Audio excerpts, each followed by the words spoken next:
Žetva kukuruza u Banatu je krenula. Žetvu po prvi put izvodimo traktorom. Rod će biti obilan.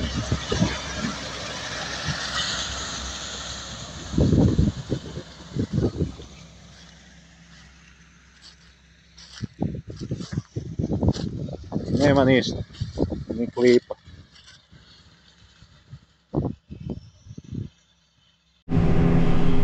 Pozdrav narode, dobrodošli na moj kanal.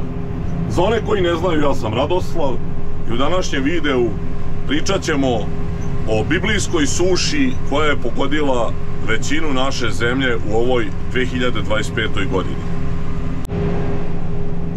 Zaista nije mi ni lako da započnem ovaj video ili ovu priču, kako da vam kažem. Imao sam potpuno neki drugi plan za danas, međutim sva ova dešavanja, ove paradoksalne stvari koje nam se dešavaju su me, kako kažem, podstakle da snimim video o ovoj samoj suši i uopšte o nereagovanju niti nadležnih, niti nešto da se narod veliko buni, s obzirom da ovo što nam se dešava prouzrokovali su, kako da kažem, i neki drugi elementi. Nije samo do vremenskih prilika i do promjene klime koja je, neki kažu, evidentna, neki kažu da su to normalne stvari, da se to dešava svakih par stotina godina, to ne znam, ali mogu da pretpostavim da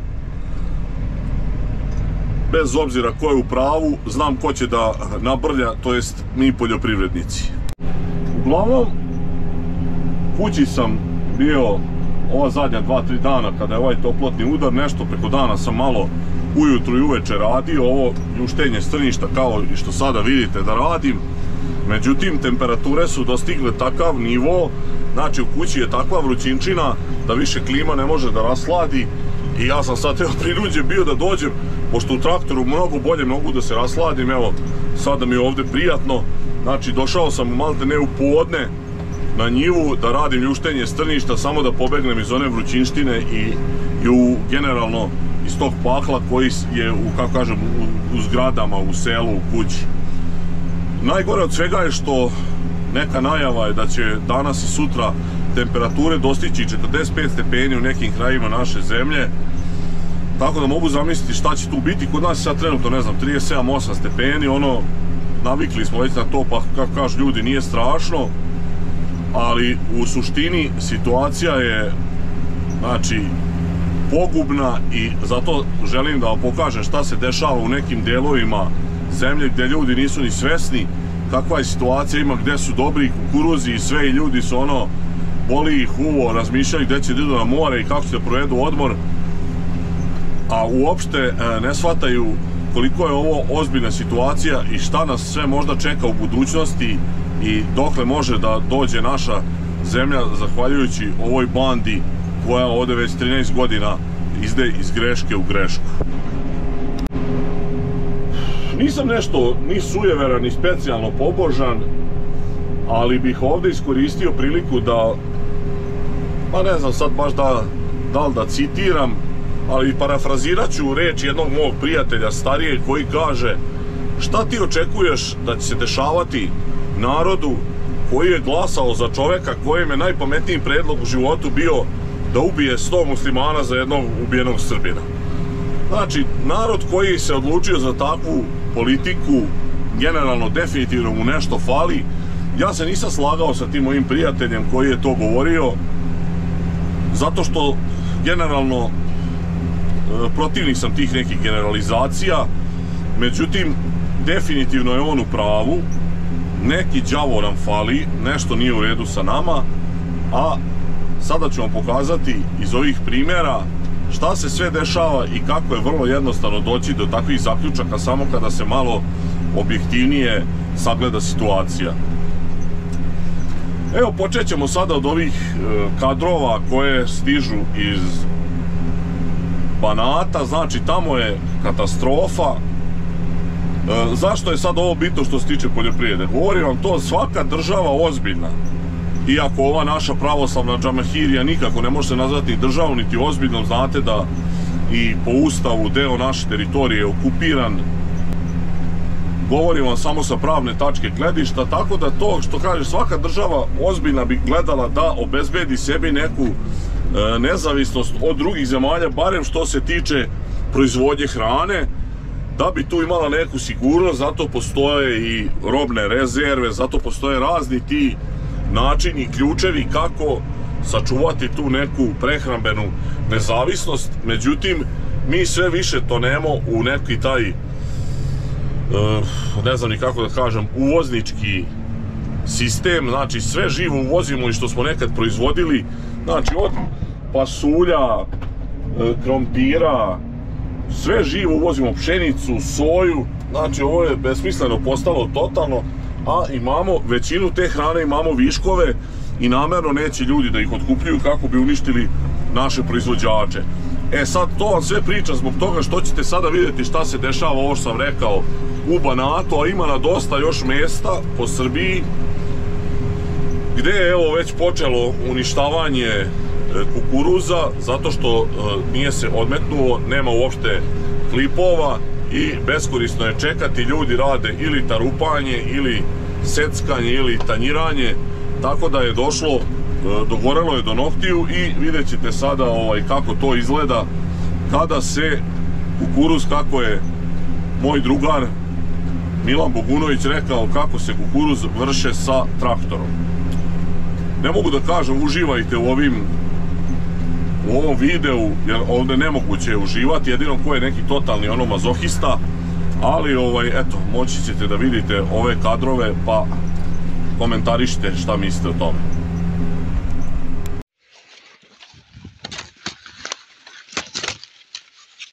Evo vam kukuruz top urađen, posle 18 litara kiše. Otprilike može možda 20 klipova po jutru da se nađe, to je to.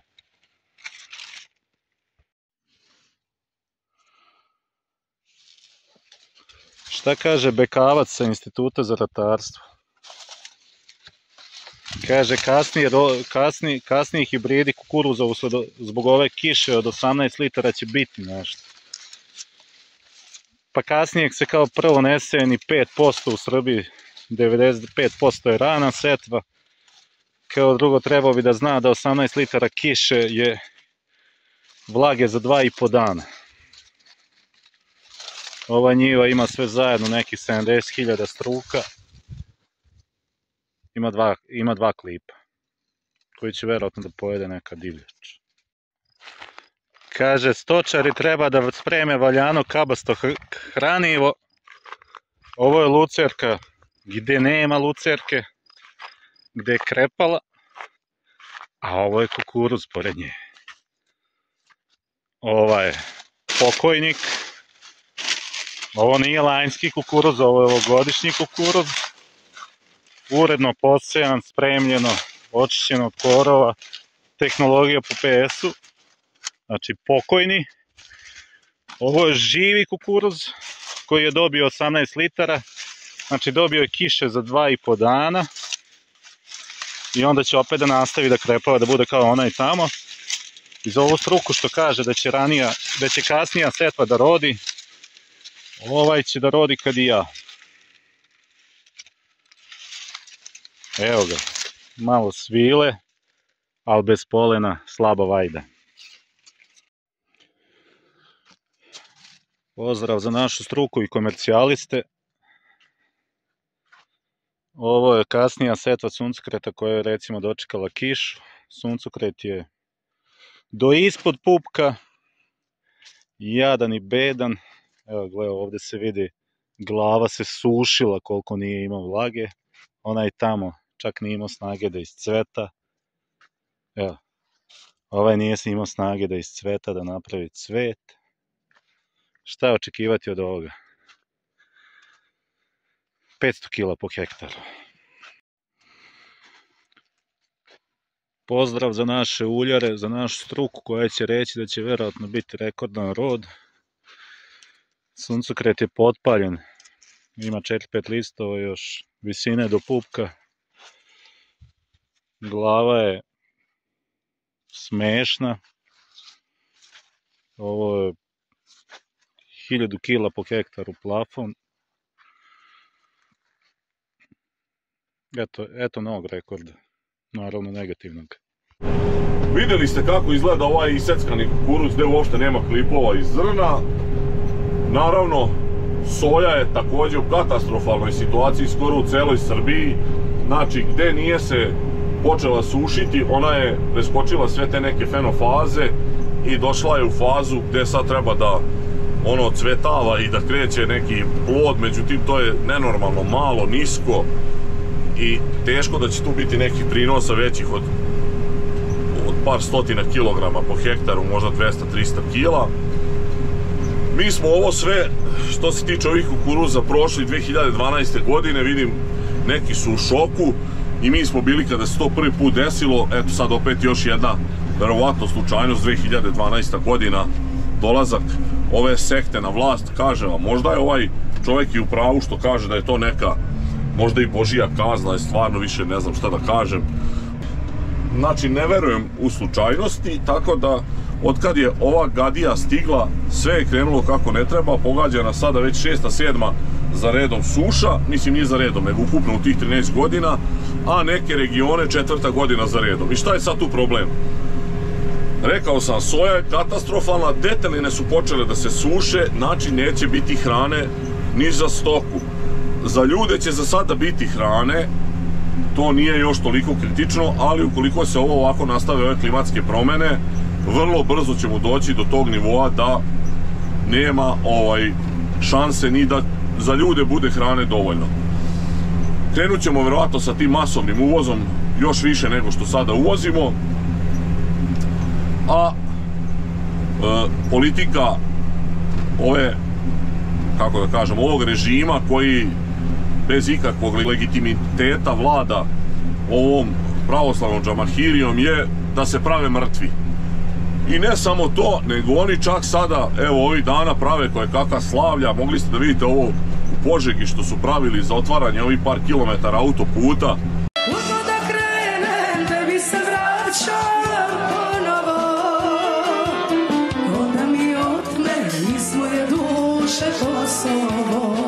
Prekinite sa tim. Mi smo Srbi i ima nas i koji nismo Srbi.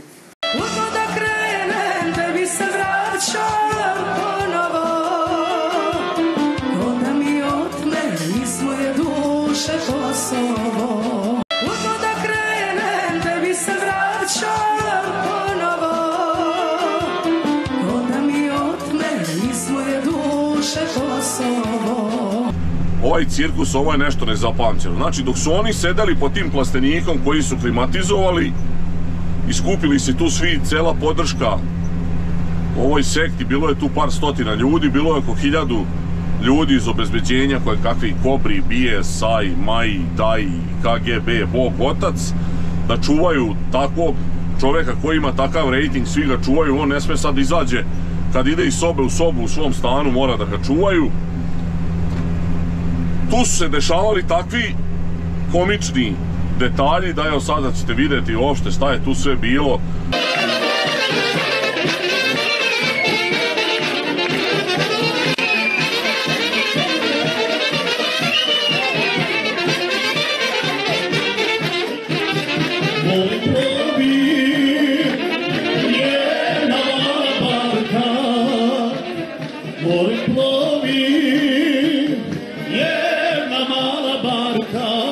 Znači, dovoljno je da vam kažem da ovi potomci komunista, znači najveće komunjare u državi i najveći antihristi, znači pevaju četničke pesme kao neke, nemam pojma, rodoljubive, patriotske. Ja ne mogu da verujem, znači dokle je ovo došlo i dokle je ovaj narod došao i koje su ovo budalaštine. Znači, najveći komunisti, potomci najvećih komunjara sad pevaju četničke pesme. Pa da postoji jedan četnik samo živ, da je živ, na primjer, neki kao, ne znam, Voja Tankosić, Vojvoda Vuk ili, nemam pojma, oni što su se borili za staru Srbiju, što su bili komite, četnici, ne znam, Jovan Babunski, pa oni bi odleteli za jedan dan svi ovi u vazduh. Znači, oni ne bi dočekali sutra dan. Ovo je komedija, šta se dešava. I sad na kraju, da bude još smešnije, dok traje ovo slavlje, kineski izvođači radova, pošto tu ima neki nadvožnjak, šta li je, neki preko neke rečice, neki mostić, oni su držali, da bi ovi prešli, drže sa bagerima taj nadvožnjak, stubove da ne padne. I sad ne znam da li će i ovdje organizovati kao u onom tunelu da stalno budu ovi hitna pomoć, policija i mogu slobodno da stave i neke pripadnike ove nenormalne iz Srpske pravoslavne crkve, da budu i popovi odmah da tu završavaju komplet celu proceduru što se tiče tih stradalih koji će verovatno biti, jer šta god se ovi dovatili, gradili, nema, sve redom počinje da pada, posebno šta su obnavljali. Ima zaista nekih i tragikomičnih scena. Evo, moći ćete da vidite sada ovog jednog čoveka koji je verovatno nešto psihički poremećen, kako uživa u ostacima ove gozbe koju su organizovali najveći uništitelji Srbije i najveći neprijatelji Srbije u njenoj istoriji.